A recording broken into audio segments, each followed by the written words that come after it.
Hey, welcome to a brand new edition of The Rundown with Ramon. My name is Ramon Ray, your host and publisher of zoneofgenius.com. Today is a brand new day, and it's a special day because you're here on The Rundown with Ramon. Today's gonna be a special episode of The Rundown with Ramon. Usually it's full of my ding, ding, ding, ding, ding, ding, ding, ding, dings, and I bring the 10 top tips you need to know to live your best life or start or grow your business. But I said today I wanted to take it in a different direction.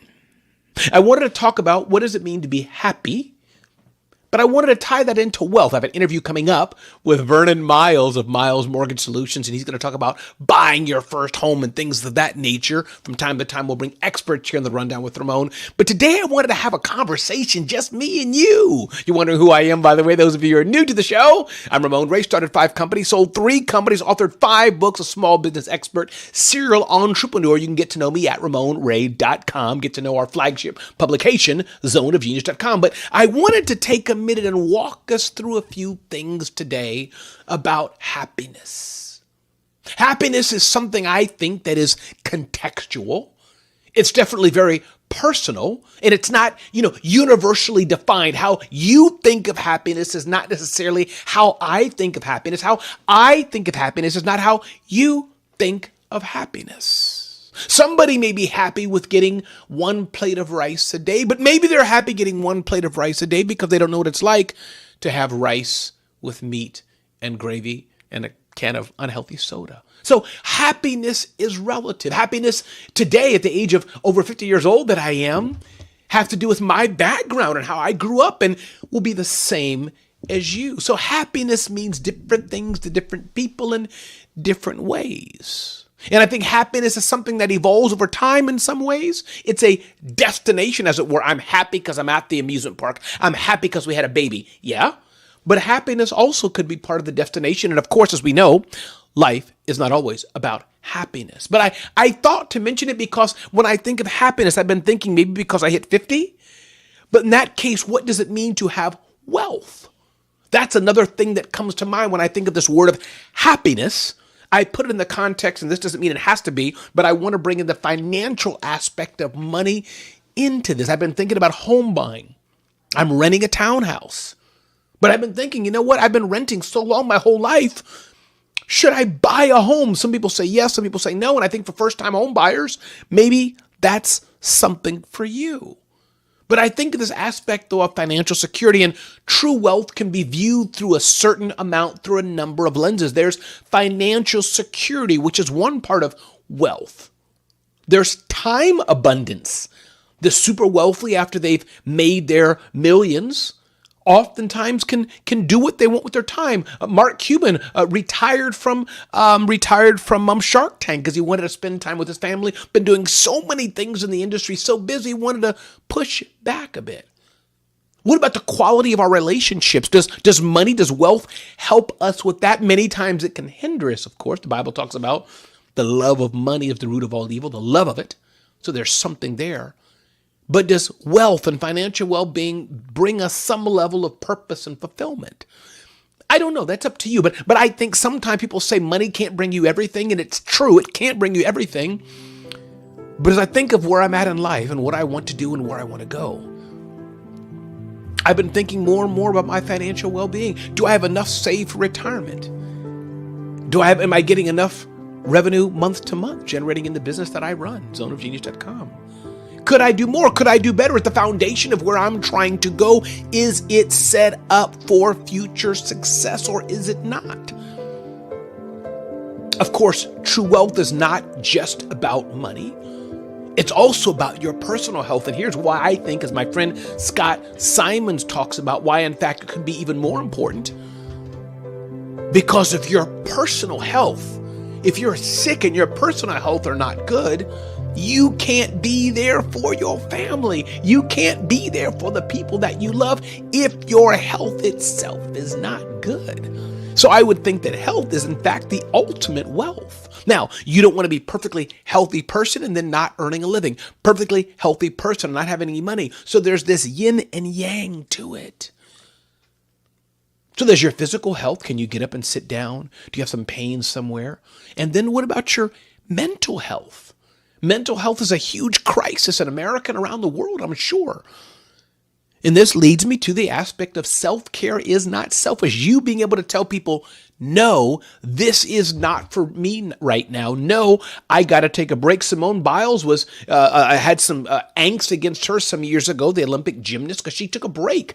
And I believe she said for mental health reasons.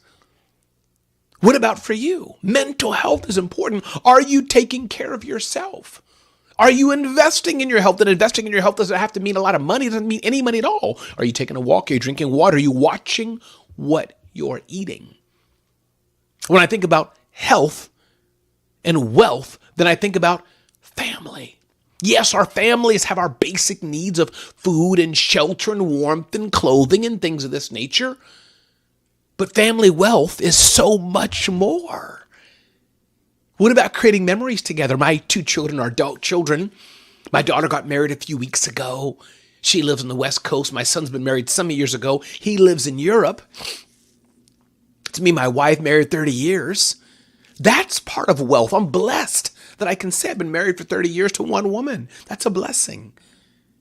What about your definition of wealth? What about the things that are important to you, the things that are important to your wealth, whether it's finances or your physical health or your mental health and your family?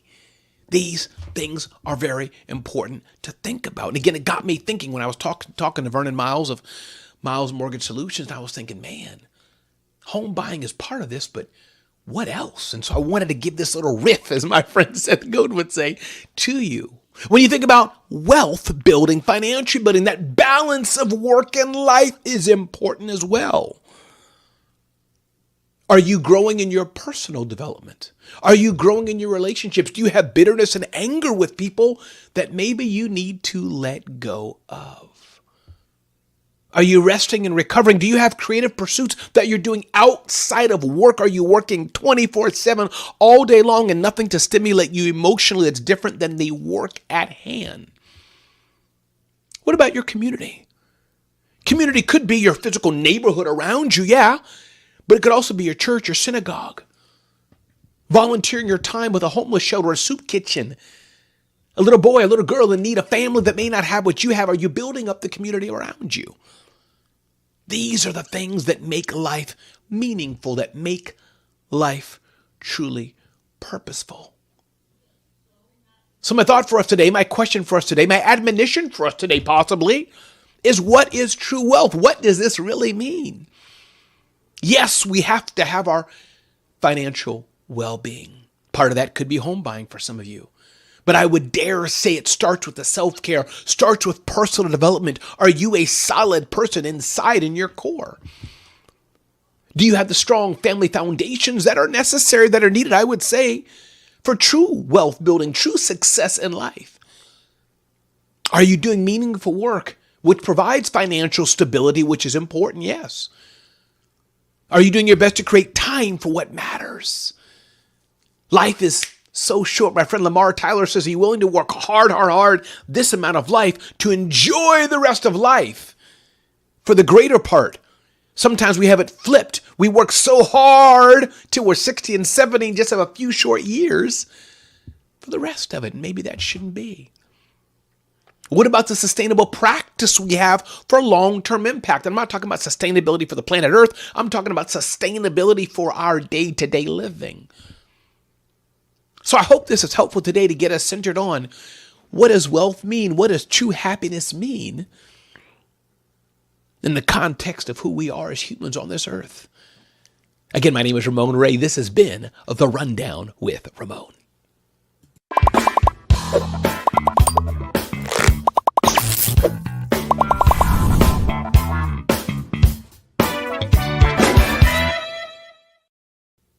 Buying a home is something that many, many people want to do. Not everyone, but some people definitely want to do. Personally, I rent a townhouse and my rent is going up and up and up and up. But home buying is something many Americans, especially historically, have wanted to do. Of course, there's the pros and cons. Some younger people are saying, hey, we'll just rent. But many people are saying still buying a home is something they want to do. So I wanted to share a few things, just a few little bit of research. I just went to AI and got a few points. And also stay with me, Vernon Miles of Miles Mortgage Solutions. I have an interview I did with him to give us a few tips as well about home buying and more. And we also talked about the economy. Before I bring in that interview, I just wanted to share a few things, especially for first-time home buyers. If you've never bought a home before like me, maybe these are some things you want to take advantage of or listen to. So check this out. Number one, down payment basics. Understand that it's important that you have a down payment for your home. The home costs $400,000. There's a certain down payment you need to give if you're going to buy your first home. There's conventional loans, 5 to 20% down, or first-time home owner down payments, which are a lot less. If you're a veteran and other things, other stipulations there could be for those who are buying their first homes, but down payments are important. And depending on if you're first-time homeowner, if you're a veteran of the U.S. military, or if you're getting a regular conventional loan, that can impact the interest rate. So I talked about that with Vernon Miles of Miles Mortgage Solutions. Also, there's different types of mortgages. I'm definitely not going to get into all that, but there's 30 years fixed, 15 years fixed. There's adjustable interest rates and more. So the type of mortgage you're considering getting is also important. Then you get in this thing called first-time home buyer programs. Again, not going to pour into this as well. You should do your own research, but maybe getting a first home is for you. Maybe I'll buy my first home in the next few months. We'll see.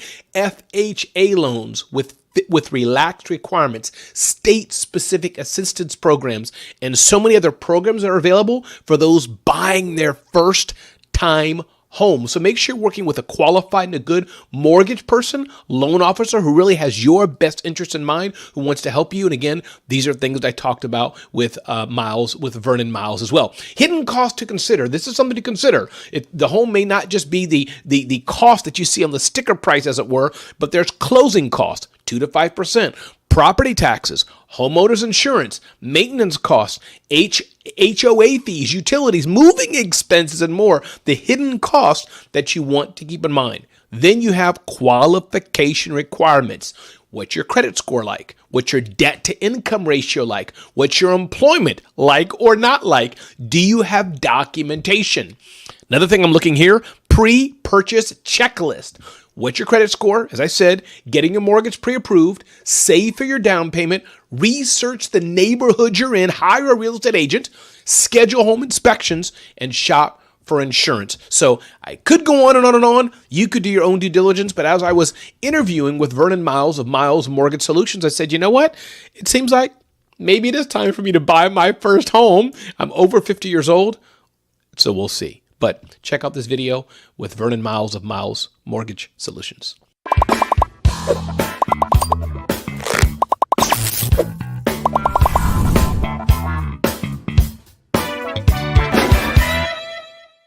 Really what I've tried to develop is the modern day loan officer to really help, but bring some of that old school mentality and that face to face and that belly to belly, really of educating that consumer, right? So if you're a first time home buyer and you're trying to get into a home right now, we're going to do a full pre-approval for you, but we're going to do a soft check on your credit so it doesn't ding your credit. We're going to talk to you about different programs. Maybe you don't have enough money for a down payment. Where there's down payment assistance. There's a lot of products that do 100% financing. So a lot of people have great credit, great jobs, but the environment that we're in right now, not a lot of people have cash, right? They don't have 5%, 20%. That's another myth. Everybody thinks they need to have 20% down in order to buy a house. You can get into a house with 100% financing depending upon down payment products, or something as low as 3.5% with an FHA loan, which is a lot more manageable. On the average sale price right now is about $400,000. So you're looking at about $15,000, $17,000 for a down payment, which can be a gift. There's a lot of different vehicles where people don't realize they can borrow from their 401k that they've been contributing to for the last 8, 10, 12 years that they've been in the workplace. Okay, so, that's the culture that we've built here at Milestone, is that every one of our buyers or our clients is a family member. And I tell people all the time, when you're talking to that first time home buyer or that person who's bought 10 homes, I need you to treat them like you're talking to their mom, their aunt, your mom, your sister, because at the end of the day, I would, I'd venture out to guess. I still talk to 70% of all my clients that I've done business with. I've been the best man at some of my business partners. I've been, invited to weddings and christenings and things like that. So you really become the advocate where they call you when they were thinking about buying a car. And that's really what you want. It's a relationship business. I'm not Milestone is not a transactional business. If you wanted a transaction and that's what you're looking for, you're not looking for guidance and support and knowledge. Listen, we all know we can go online, click a few buttons, and you'll get a pre-approval that doesn't really mean anything. It wasn't looked at. And then you're going to have problems down the road trying to close that transaction. That's what a lot of people don't understand. But once you educate them, you make them feel, comfortable. That's really what the goal is, and make them know that unfortunately, modern day loan officers working 7 days a week, 365, 24/7. Because if people ask me all the time, you're a great salesman. I said, salesman? I've never sold anything in my life. My job is to deliver money when the money is due, right? There's a commitment date for lending, and then there's a closing date where you're expected to have that money.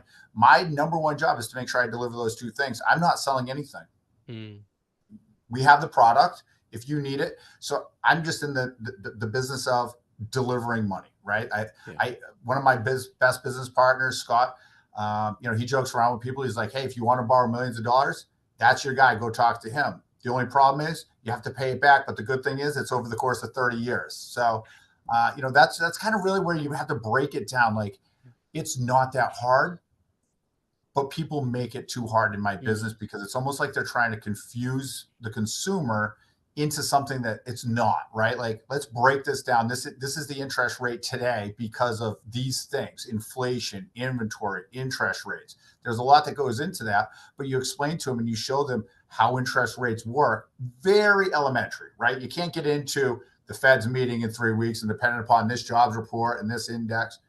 Just break it down to them and say, listen, this is how it is. This is where the averages are. And, all the experts foresee that the interest rates could be back down into the fives within the next 3 years, and your payment's going to go down $700. You can afford it today. So why would you take, the chance of that $500,000 house being $700 in 5 years because you waited for an interest rate? If you can afford it now, I tell my clients, if you can afford it, it's in your budget, let's close on it.